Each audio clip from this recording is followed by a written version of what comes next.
Welcome to Draw Leaper channel, and in today's video I'm going to show you how to change notification pop-up style in your Samsung Galaxy A25 phone. So at first open up your settings app. Now from here scroll down and then go to notifications option.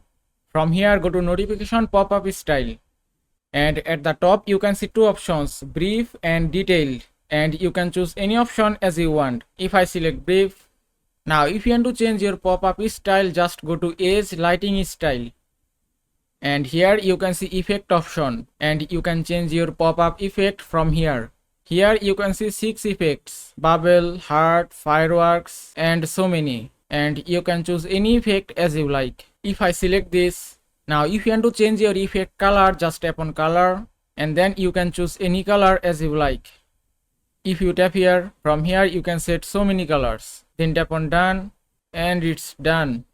Now if you tap on advanced, from here you can change your effect transparency. You can set low or high, and from here you can change your duration, and you can set any level as you want.